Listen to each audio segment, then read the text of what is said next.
The deck of heroes has been shuffled quite a bit this season for the Reds, but three guys really stood out in a huge way to stop the skid on Wednesday, and all three of them are vital to the playoffs and the future hopes of the Cincinnati Reds.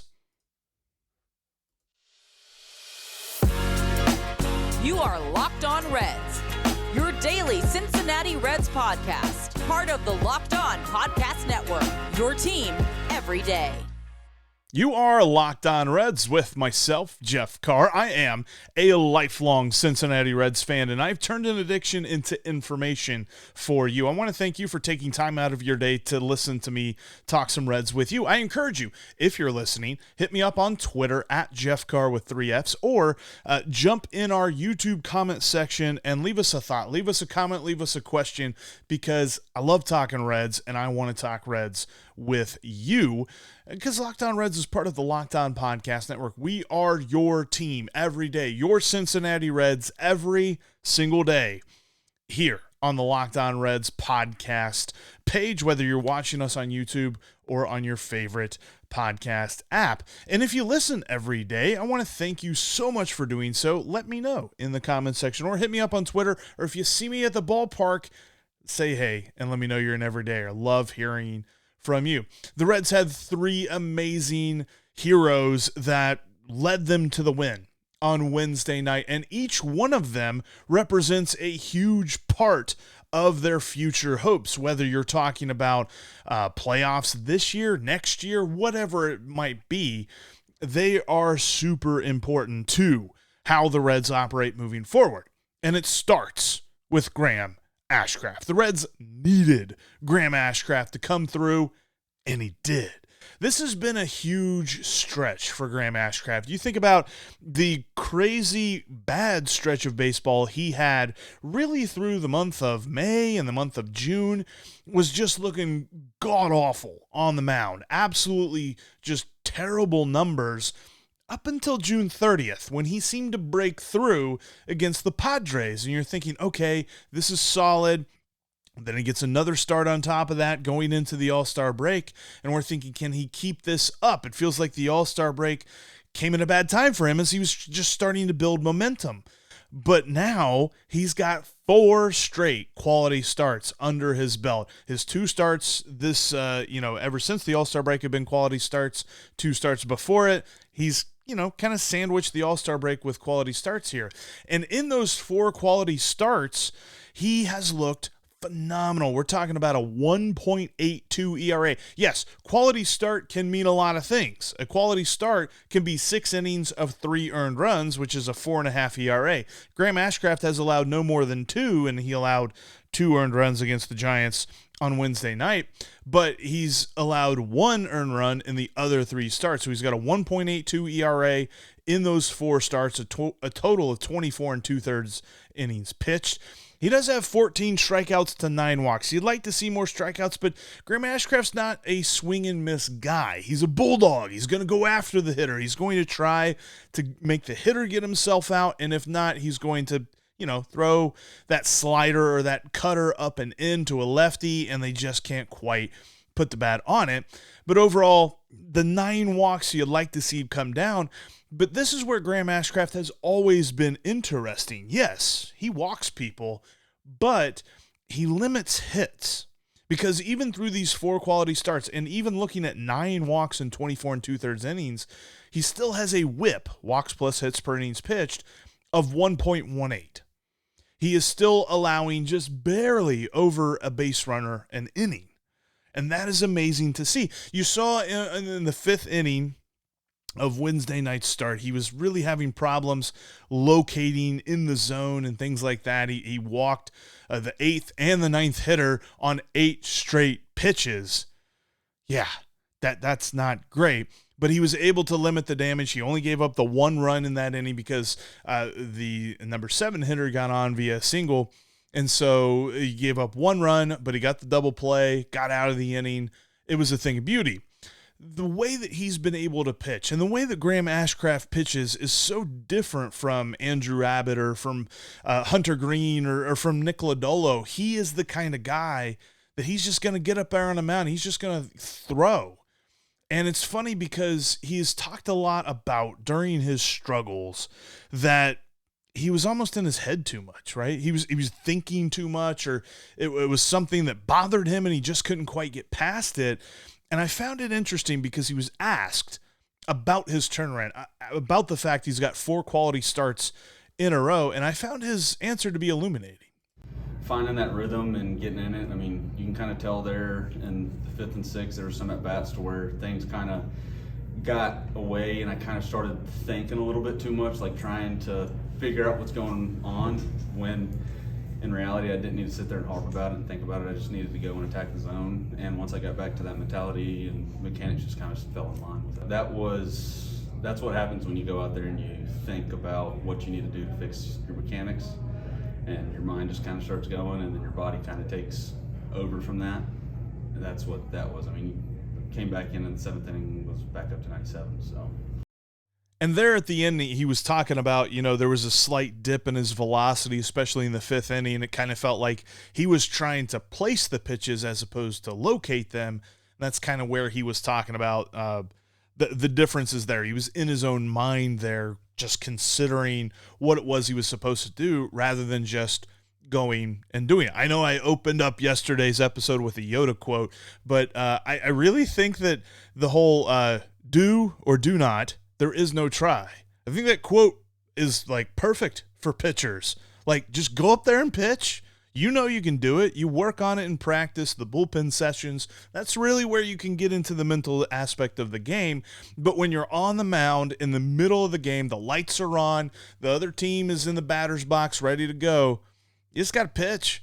And Graham Ashcraft, I think, has understood that, and he's kind of learned that through his struggles. It kind of seems like with some of his post-game interviews and some of the ways that he was talking about his struggles in the moment, whenever his ERA was ballooning to the number that it became, he kept saying things like, I had to really think through this, or I had to really calm myself down. Or it felt like he was over-strategizing.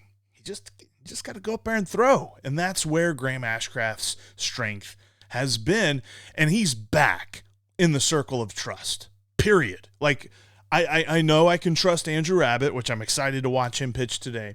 And I know that I can trust Graham Ashcraft once again. He started off this year in the circle of trust. You remember his first 5 or 6 starts, he was nails. Absolutely amazing. And then he lost it. And then it was gone, and it took him forever to find it. I think he's found it again. I think it's back. In fact, he was even asked, and I don't have this clip, but he was asked in the postgame, are you feeling like you did in April? Are you feeling like you did in the beginning of the season? He said, I'm feeling better. It's just a different feeling. It's not where I was in April. It's a better feeling than that. And that's an amazing thing to see.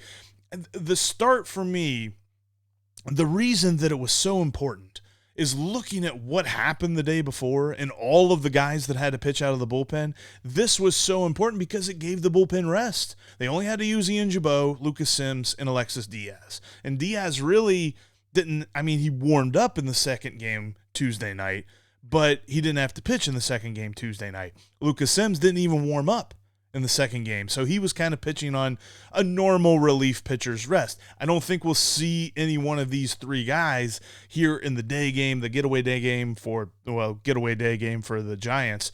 Reds are staying here, but the day game on Thursday, but still huge deal. And I said it, I thought he should come back out in the 7th inning and pitch some more. Comes out in the 7th, gives up a solo home run. And so then David Bell was like, okay, we tried it. We're good. We're going to the bullpen. Ian Jabot comes in, gets the 3 outs to get out of the 7th.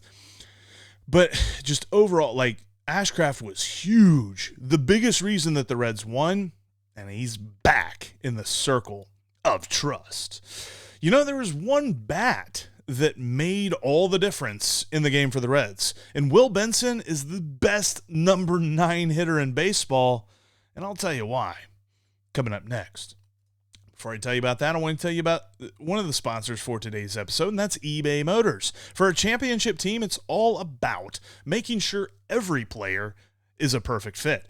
It's the same when it comes to your vehicle. Every part needs to fit just right. So the next time you need parts and accessories, head to eBay Motors. With eBay Guaranteed Fit, you can be sure every part that you need fits right the first time around. I can't tell you how annoying it is to buy a part and try to put it on the car, and then all of a sudden it doesn't fit. eBay is going to help you with that, because all you have to do is add your ride to the My Garage area there on eBay, and you can look for the green check to know that the part will fit the first time, every time, or your money back. That's how confident eBay Motors is they can help you, because just like in sports, confidence is the name of the game. And when you shop at eBay Motors, it's the same way. With over 122 million parts to choose from, that's million, you'll be back in the game in no time. After all, it's easy to bring home that win when the right parts are guaranteed. Get the right parts, get the right fit, and get the right prices on ebaymotors.com. Let's ride.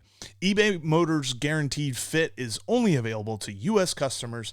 Eligible items only. Exclusions apply. If you can't be down at the ballpark for the finale here against the Giants, you can catch every pitch of the Reds' hometown broadcast on SiriusXM. Just download the SXM app and search the word Reds. And thanks as always for making Locked On Reds your first listen every day. Everydayers coming up tomorrow on the show. Locked On Reds, coming up on your next Locked On Reds, that is. Reading my own script wrong.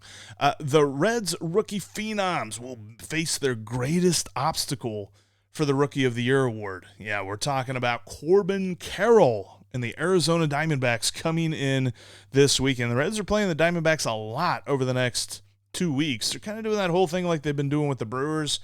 Can't believe they finished with the Brewers at the beginning of next week, but we'll get to that at the beginning of next week. We're talking about Corbin Carroll on tomorrow's show. All right.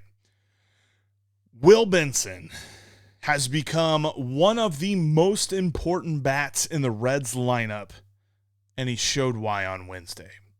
Will Benson has been interesting because at the beginning of the season, everyone knew who he was, right? Maybe you're one of them. I wasn't. I stayed on the bandwagon. I started to get a little bit discouraged, but I kept trying to keep, and as Steve always jokes, the hype train that I kept calling it in spring training turned into a hand cart that I was pushing. I think there was a couple of other guys, Reds fan Brandon on Twitter, Chad Dotson, friend of the show, down there at the riverfront. But there was a couple of us that were just saying, wait, the talent is evident with this guy. He is awesome. Wait. And it has paid off beautifully. Hit his 5th homer of the year last year, 3-run homer. That's all the Reds needed. It's all the Reds scored, and it was all they needed to beat the Giants. He's now homered in back-to-back games for the first time in his career, so that's pretty cool to see. Young career. I mean, he only played like 20 games for the Guardians last season, but think about this. His slash line is 279 batting average, 380 on base, 488 slugging, and he has a 129 OPS plus. That's for the year. That's including the streak of games at the very beginning of the season where he got 1 hit and 1 walk in like 40 at-bats. This dude's good, man. He has been phenomenal. It's widely been reported on, ever since May 21st. Whenever he was called back up from AAA, dude just went off. Currently, as of right now, up until the beginning of Thursday's game, he is batting .321 with a .426 on base, and get this, .569 slugging since May 21st. Those are MVP numbers. Yeah, I said it. That's what it is. He's only got like 150 at-bats, so you're saying, okay, still need to see more. That's not a big enough sample size for us to go crazy about him. But what he has shown me is that he deserves everyday playing time. He is a guy that the Reds can lean on, and I think it's tongue-in-cheek at this point. We're not saying it to be sarcastic in any one way, shape, or form about Will Benson or David Bell's lineups or anything like this. But Will Benson is absolutely the best number 9 hitter in baseball. Like, I defy anybody to put up another player. Will Benson deserves to hit higher up in the lineup, but this lineup is so talented they don't need that. They can have him in the number 9 spot, be a second leadoff guy, depending on, who's pitching and things like this. It puts the pressure on the opposing manager to be like, am I really going to bring out my only lefty in the bullpen or my best lefty in the bullpen to face the number 9 hitter? Which you probably should. Now, David Bell doesn't give him that many opportunities. He's only had 12 at-bats against left-handed pitchers so far this season. He has 1 hit in those 12 at-bats. Make of that what you will. It's too small for me to know anything whatsoever. I think he needs more chances against lefties because he's shown the talent that he just mashes righties. I think he still has a really good shot to be maybe not platoon resistant, or platoon immune. Maybe it's platoon resistant. Whatever. I think he can hit well against left-handed pitching. We just would have to see it. But I love this because with all that he has gone through, a 6-game losing streak where plenty of us Reds fans saw how the Reds fell out of first place, and there were some that were pretending doom and gloom, and there were some that were saying, see, I knew it. I knew these Reds would do this. He's got a message for you. I know how I look at it is there is a lot of baseball left in reality. So knowing how good we are as a team, there's a high chance that we go on a winning streak just as well as we're on a losing streak. So I kind of don't really put too much worry about it because, it's all about today, and we can't really look at yesterday, nor can we look at tomorrow. So me personally, I feel as though, my attention is on today, and I feel the same way with my teammates as well. I mean, obviously we know there are times where we're like, okay, we really want to win here, but for the most part, guys are really focused. And that's why I'm very proud of my teammates, because every day I come in and there's no change in energy, there's no change in how we operate amongst one another. It's just another day. Spencer's still being goofy. TJ's always coming in with a smile. It's the same guys every day. So it doesn't really matter. I love that mentality from him, and it's just something that continues to show me what I said back in February is true. He is an absolute force and a true future outfielder for this team. Think about what they have in Will Benson. The talent that he has shown, the production that he's put up on the field has been phenomenal. He doesn't even hit arbitration until 2026. He's not a free agent until 2029. And the Reds got him for Justin Boyd. Now, I'm sure that there's plenty of Reds minor leagues folks that are going to be like, well, Jeff, Justin Boyd had talent or something like that. He wasn't on my radar. And they got him for Steven Hajjar. He ended up being the player to be named later in the deal. The Reds sent him over. Steven Hajjar was part of the Tyler Mahle trade. So as folks have been wont to say, you can lump Will Benson in there, and basically for Tyler Mahle and for Justin Boyd, the Reds got Spencer Steer, Christian Encarnacion Strand, and Will Benson. Holy Nick Kroll. Oh my goodness. But this dude is so key to the future of this team, and he is absolutely showing that he can be a huge part of this outfield. He does everything. And he's kind of been coming up in big situations, coming up with big hits, whether they be extra base hits or he's getting a hit and someone's on in front of him. Don't forget, Will Benson can steal bases too. Will Benson can run the bases very well. He plays the field very well. He had a play in left field, and I forget the guy from, maybe it was Jock Peterson, got the hit, and it was over his head. He really had a shot. He was probably about 2-3 feet away, tried to dive for the ball on the warning track next to the wall, didn't quite come up with it, but he was able to pop back up, throw it into the infield, so Jock Peterson was held to a single anyway. It's just the athleticism that he brings to this outfield on defense, at the plate, on the base paths. He fits in with his team so well. And the fact that Nick Kroll was able to nab him from the Guardians is just an absolute brilliant trade. I'm not going to say it was a fleecing. Justin Boyd could end up being a pretty solid outfielder. Steven Hajjar might be an interesting pitcher, something like that. But it has really worked out for the Reds, and a lot faster than everybody thought. I mean, when you saw him at the beginning of the season, you tell me what you thought about him whenever he was going 1 for 40. You were like, yeah, this guy's done. He's nothing. Jeff was crazy. Don't think I was so crazy now, do you? Will Benson's such an important part of this everyday lineup, and he showed why. Big 3-run homer. I mean, if you can affect a game, if you can be the winning force in a game with one swing, you're a pretty special player. That's what Will Benson did.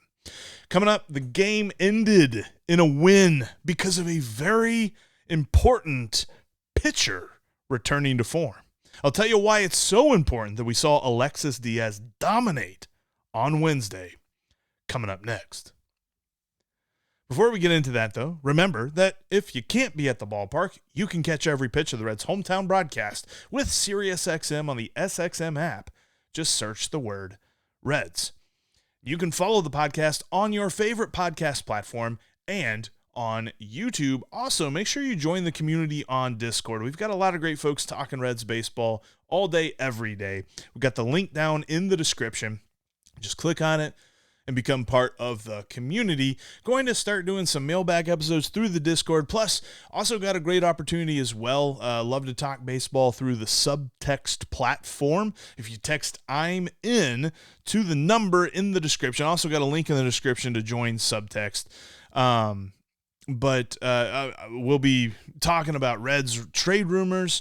We'll be talking about Reds roster moves, all kinds of great stuff outside of, this episode time. Thanks so much for joining us here today. All right, so huge night for Graham Ashcraft and Will Benson. Huge reasons why the Reds won, but to put the cherry on top, Alexis Díaz returned to form in the 9th inning. And it was a thing of beauty. Because, look, ever since Alexis Díaz's first blown save of the season back on June 30th, it felt like he was just kind of pitching well and not being the dominant closer that we know he is. That dominant dude returned last night and really in the last 2 outings. If you look back on these last 2 outings against the Giants, he's allowed no base runners, and he has 1 strikeout in the first outing against the Giants and 2 strikeouts last night against the Giants. He is making dudes look foolish again. I have loved to watch him pitch because this was what we saw early on in the season. This is what we saw, how he really built his all-star case. And I know that, pitchers are picked by the managers and things like that. So it kind of feels like if a team only gets one player and that one player is a pitcher, it's like they're doing him a favor. Nobody was doing Alexis Díaz a favor. He was one of the best relief pitchers in the National League. He deserved to be on the all-star team. And the only reason he doesn't have the most saves in the National League is because the dude on the Giants has more, Camilo Doval. But he has been this bullpen's rock all year long. And to see the way that he had kind of been pitching here recently, I stopped short of saying that I lost confidence in him coming out of the bullpen because obviously you hear Alexis Díaz's name from Joe Zaracusan on the PA, or you hear it from John Sadak on TV, or you hear Tommy Thrall say that Alexis Díaz is coming into the game, you go, all right, we got a real good shot here to finish this off. Or if it's a tie game, it's going to stay a tie game. Things like that. But it kind of felt like there was this period of time surrounding the blown save where it was just like, ooh, man, it feels like he's laboring through these outings. But now he's back. Now Alexis Díaz is back to being the dominant closer force. We saw it on Wednesday night. Not a single Giant that stepped up to the plate, I don't care who it was, had a shot of hitting any pitches he put up there. And I know that the final guy put the ball in play for a ground out, but just the way that he is able to pitch, we've seen it quite a bit this season. And it felt like fatigue was really starting to settle in on him around the All-Star break. And you're just like, man, is he going to go through a dry spell here? Or is this going to be something where he needs an IL stint to kind of rest up? Because this is what Alexis Díaz means to this bullpen. Let's think about this for a minute, because we did this exercise in spring training where it was like, okay, the confidence factor that you have in a given relief pitcher, let's talk about it. Let's look at this for right now. Lucas Sims, he had a scoreless inning on Wednesday night, but he saw men in scoring position at the end of that inning. There were multiple guys on base, And it was kind of one of ththose innings that you're just like, boy, somebody catches a hold of one and hits like a line drive or a ground ball down the third base line or first base line or whatever. They could score 2 here and they could take the lead. But Lucas Sims kind of balanced on the edge of the knife and kept the scoreboard clean. Ian Gibaut, I figured him out. All right, I think we've been wondering about Ian Gibaut and just like, can we trust him? Can we not? Here's where you trust him. You trust Ian Gibaut whenever David Bell brings him in and the bases are empty. If there's anyone on base, I want anyone else besides Ian Gibaut. He's just not good when the bases are not even full. If there's one person on base, it just feels like Ian Gibaut is a totally different pitcher out of the stretch. Alex Young has never pitched this much in his career. He's not been a guy that's been good enough to pitch this much. So as good as he is, he might hit a wall here soon. Buck Farmer has looked tired lately. Derek Law still getting his groove back after being on the injured list for a little while. And Daniel Duarte, Fernando Cruz, Tony Santillan, they're all toss-ups. They could come out and pitch a perfect inning. They could come out and give up 4 runs.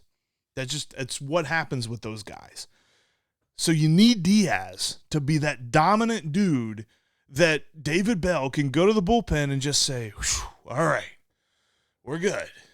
I don't need to drink another beer tonight. I don't know if he drinks beer. He probably doesn't drink beer in the clubhouse, but just, whenever he gets home, or I don't know, he might not even drink beer. But when it comes to Alexis Díaz, he's the dude that you need to have that dominant trust in, and he has shown that he's returning to that dominant form. Maybe he's getting a second wind about him. Maybe he has figured out how to deal with the grind of the season, and he's found his groove. We've talked about it a lot. We talked about with Ashcraft. He's like, yeah, I found my groove. I'm back into a routine, back into a rhythm. Pitching is rhythm. And there's not been a single pitcher that I've talked to that hasn't said that in some way, shape, or form. And we're seeing Diaz back in the rhythm. And that is so key. These 3 guys, Graham Ashcraft, every 5th day, has to give us a quality start. Will Benson, at the bottom of the lineup, has to provide a spark in some way, whether it's getting on base and turning the lineup over, whether it's a big fly, big hit, something like that. And then Alexis Díaz has to be the dude that you bring in late in the game, whether it's the 8th, 9th, 10th, whatever inning it is, and you just know that one inning, no matter what every other pitcher has done for the Reds at any point in this one game, I know when I bring in Alexis Díaz, the other team's not scoring. And he has shown that dominant form here recently. Before we get out of here, I want to let you know, don't forget that you can catch every pitch of the Reds' hometown broadcast with SiriusXM on the SXM app. Just search the word Reds. But that'll wrap up this edition of the Locked On Reds podcast. I believe Steve will be back with me tomorrow, and we'll wrap up this Giants series and look ahead to the arrival of Corbin Carroll, who, as many say, is winning the NL Rookie of the Year going away. Well, guess what? He's got a bunch of dudes that are going to be on the other side of the diamond from him this weekend trying to show him he ain't the only one around.